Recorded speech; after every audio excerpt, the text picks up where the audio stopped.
৩১ বছর পর জার্মান কাপের শিরোপা জিতল বায়ার লেভারকুজেন। ফাইনালে কাইজারস্লাটার্নকে ১-০ গোলে হারিয়েছে জাভি আলোনসোর দল। আর অলিম্পিক লিওকে ২-১ গোলে হারিয়ে ফ্রেঞ্চ কাপের শিরোপা ঘরে তুলেছে পিএসজি।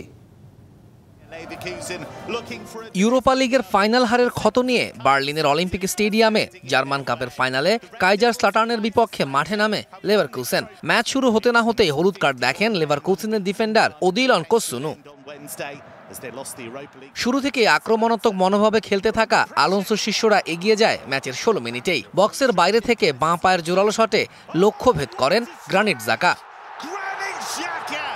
ম্যাচের ৪৪ মিনিটেই ১০ জনের দলে পরিণত হয় লেভারকুজেন। দ্বিতীয় হলুদ কার্ড দেখে মাঠ ছাড়েন আইভোরিয়ান ডিফেন্ডার ওদিলন কোসুনু। দ্বিতীয়ার্ধের পুরোটাই ১০ জন নিয়ে খেলতে হয়েছে লেভারকুজেনকে। বিরতির পর তাই জাভি আলোনসোর দলকে আক্রমণের চেয়ে রক্ষণেই মনোযোগ দিতে হয়েছে বেশি। তবে বেশ কিছু আক্রমণ সানলেও গোল আদায় করতে পারেনি কাইজারস্লাটার্ন। ফলে জাকার একমাত্র গোলেই ৩১ বছর পর জার্মান কাপের শিরোপা জয়ের উল্লাসে মাতে লেভারকুজেন। এর আগে ১৯৯৩ সালে এই ট্রফি জিতেছিল ক্লাবটি।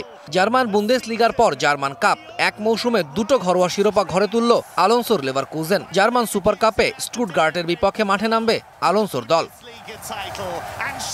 ঢালাইয়ে দৃঢ়তা, নির্মাণে নিশ্চয়তা, প্রিমিয়ার সিমেন্ট, ঢালাইয়ের রাজা। ফ্রেঞ্চ কাপের ফাইনালে বাজিমাত করেছে পিএসজি। অলিম্পিক লিওকে ২-১ গোলে হারিয়ে ঘরে তুলেছে ফ্রেঞ্চ কাপের ১৫তম শিরোপা। ম্যাচের ২২ মিনিটে ওসমান দেমবেলের গোলে লিড নেয় পিএসজি। ৩৪ মিনিটে স্কোর লাইনটা ২-০ করেন ফ্যাবিয়ান রুইজ। দ্বিতীয়ার্ধের শুরুতে জ্যাক ও ব্রেইনের গোলে লিও ব্যবধান কমালেও আর গোল পায়নি তারা। ফলে ২-১ গোলের জয়ে শিরোপা উল্লাসে মাতে পিএসজি। আর এই ম্যাচ দিয়েই পিএসজিকে বিদায় জানালেন কিলিয়ান এমবাপ্পে।